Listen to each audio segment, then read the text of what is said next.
Cá estamos nós de volta aqui, né? Depois de termos sido bloqueados por uma semaninha no Instagram. Mas cá estamos nós para falar no nosso especial China. Bom, na aula passada o Rai falou com vocês sobre China antiga e tudo mais, e eu estou aqui para dar continuidade. A aulinha de hoje é sobre o Império Mongol. Mas, Ana, o que Império Mongol tem a ver com China antiga? Bom, para quem não sabe, durante um tempinho aí, a China foi dominada, né, e colonizada, mas dominada pelos mongóis. E, curiosidades aqui, o Império Mongol foi um dos maiores impérios da história em questão de extensão. Se eu não me engano, ele vai desde a fronteira ali, oeste, com a Alemanha até a Península Coreana e do Oceano Ártico à Turquia e ao Golfo ali persa. Gente, era um império muito grande mesmo. Enfim, como ele se deu, né? Lá em 1206, ou seja, século XIII pra gente, né? Pro mundo ocidental, século XIII. A gente tem a nomeação do Temujin como Genghis Khan. Genghis Khan, na realidade, era o soberano supremo da Mongólia. Ana, o que isso tem a ver? Bom, o Temujin, agora Genghis Khan, ele resolveu virar e falar assim, então, eu quero fazer da Mongólia mais do que esse império aqui, mais do que esse pedaço territorial, eu quero expandir ela. E tô vendo esses territórios aqui em volta, claramente meu exército é melhor do que o deles, então vamos que vamos, né? E aí, né, ele saiu em busca aí desses territórios todos. E como, né, que ele conseguiu criar esse império todo? Gente, a partir, obviamente, de guerras, da violência e da política. Ele conseguiu, né, unificar aquela área ali, territorialmente falando, politicamente falando, que era, na realidade, áreas ocupadas por tribos nômades, por povos nômades, que até então já estavam vivendo naquela área há muito tempo. A cultura nômade me parece ser normal na Ásia. Ele unificou os territórios e o que ele fez para manter esses territórios? Ele fez alianças entre o poderio militar, ou seja, a galera ali armada dos guerreiros, e desenvolveu uma rigorosa legislação. O que é isso? São conjuntos de leis. E ele botou de maneira bem conservadora mesmo, bem restrita, bem autoritária, visando aí manter a unidade. Bom, ele tem o acordo militar, né? Ele tem o poderio militar do lado dele. Ele tem essa legislação aí. E aí ele fica assim, quem vai me enfrentar? Ninguém, né? Ninguém sabe por quê? Porque o meu exército é um dos exércitos mais temidos dessa área daqui da Ásia. Pois é, né? Quem vai arranjar briga comigo? Não vai.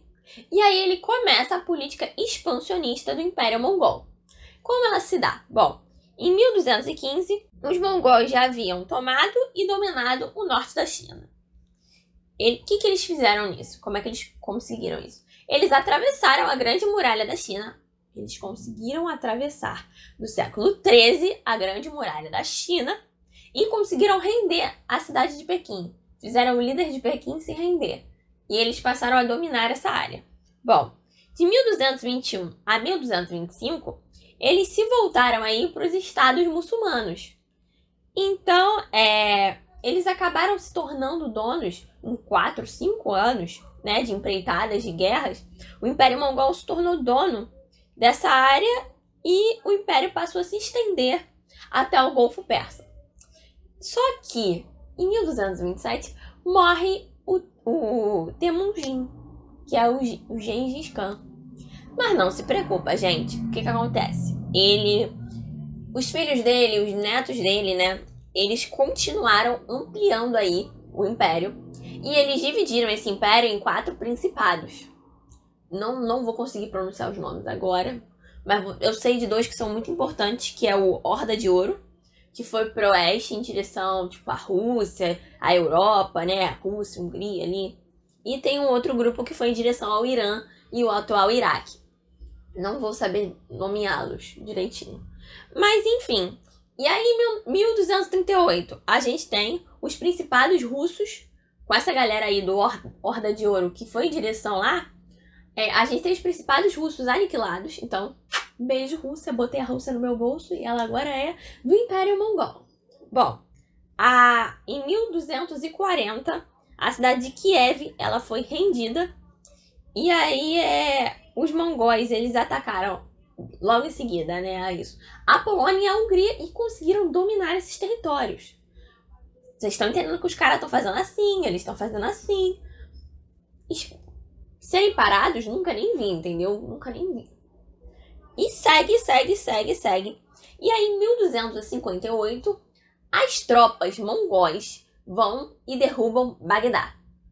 Eles conseguem derrubar essa cidade e dominar essa cidade. O que se torna tudo muito impressionante, porque se vocês pararem para pensar, não tem nem meio século aí, desde que o Temujin começou a política expansionista, e estamos ali em 1258, ou seja, 52 aninhos que o cara assumiu o poder e começou, e depois os filhos dele continuaram, e já temos aí um império imenso. Vamos lembrar que eles seguem usando aí as legislações conservadoras e a violência, obviamente, para reprimir qualquer levante, qualquer tentativa de separação, tá? Isso já existia. Enfim, em 1260, o Kublai, que era neto do Gengis Khan, que era neto do Temujin, ele vai e se torna o novo chefe do Império Mongol. E durante seu império, o poder mongol chegou no auge. Foi o auge do Império Mongol. E ele olhou e falou assim: pra onde eu vou agora? Olha, a gente só tem o norte da China. Por que não conquistar a China inteira? Eu quero a China pra mim. Eu vou conseguir a China pra mim. E aí se inicia a empreitada do Império Mongol a conquistar toda a China. Como eu falei, né?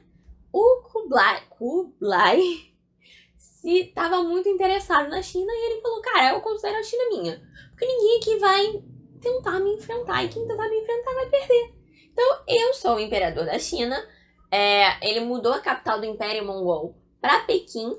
E aí, ele começou a guerrear com outras dinastias que já estavam na China. Então, a gente tem a dinastia Song, que era a dinastia que estava vigente ali no sul da China. Ele derrotou. E derrotou as formas de resistência que tinham, né? Os pequenos reinos, se a gente pode dizer assim, né? E ele fundou a dinastia Yuan, ou Mongol, na China. Essa dinastia, ela ficou no poder por quase um século, tá, gente? Ele começou ali em 1260, lá vai fumaça, e essa dinastia terminou, né, em 1368. Por quê? Em 1368, gente, manter o império por mais de um século, que dirá quase 2, é desgastante, é cansativo, e eles estavam começando a ter muita dificuldade em manter essa unidade. E aí, o império ele acabou sendo dividido em mais principados e mais reinos, aí você diminui a unidade, diminui o controle, e aí vai acontecendo o desmonte desse império. E por fim, né, tendo esse desmonte de império, surgindo novos governadores, né? Governantes. Governantes. E com isso, galera, surgindo novos reinos, tendo esse desmonte, tarará, vão surgindo novos governantes, vão surgindo novas ideias, e a galera não vai mais respeitando ali a dinastia mongol, a galera do Gengis Khan. Então termina com os descendentes do Gengis Khan, que Gengis Khan é a nomenclatura de Supremo Máximo, né? Os descendentes do Kublai Khan, eles acabam sendo expulsos do Império, todos os descendentes dele, e sendo expulsos da China. E eles voltam pra Mongólia. Bom, gente, estou falando dos caras terem sido expulsos, mas Ana, você não falou que o exército mongol era muito forte? Cara, eles eram muito fortes, mas não significa que eles eram muitos. Eles viviam na política do terror mesmo, da guerra e tudo mais. Porém, contudo, entretanto, no momento que a galera conquistada é maior do que quem conquista, fica muito difícil você controlar essa galera. Muito difícil mesmo. E assim, né, a gente vê a galera, os povos dominados começarem a se levantar. E aí, em 1380, um grupo liderado por russos se levantou contra o Império Mongol e derrotou a Horda de Ouro, que era o grupo do Império Mongol que foi em direção ali à Rússia, Hungria, ao oeste. E aí, em 1405, morre o último imperador mongol, que era importante. O nome dele era Timur-Lenk. E essas conquistas, elas abrangeram a Índia, a Rússia mesmo, até o Mar Mediterrâneo, quando ele vai chegando ali perto da Alemanha. Só que o império dele durou aí até 1506. Mesmo depois da morte dele, o império, né, conseguiu se manter um pouquinho.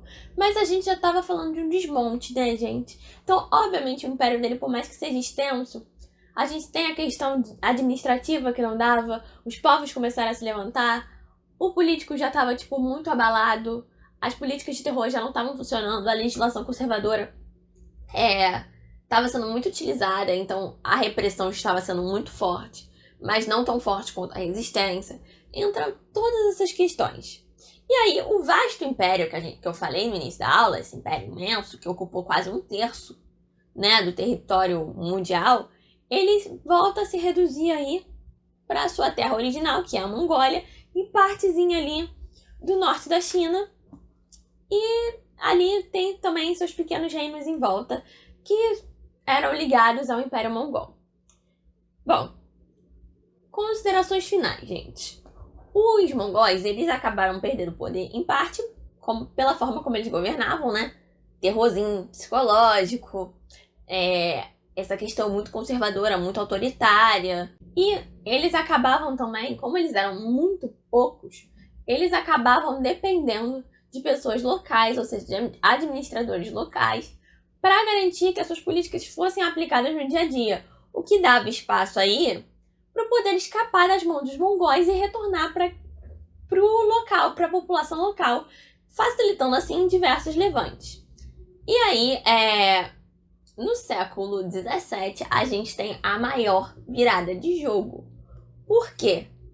Os chineses, eles viraram e falaram assim, então, vocês tentaram dominar a gente, vocês dominaram a gente por um tempinho, mas agora é minha vez de ser a pessoa, né, ou a nação que vai se expandir pela Ásia. E eles têm controle absoluto, eles dominam todas as terras do Império Mongol.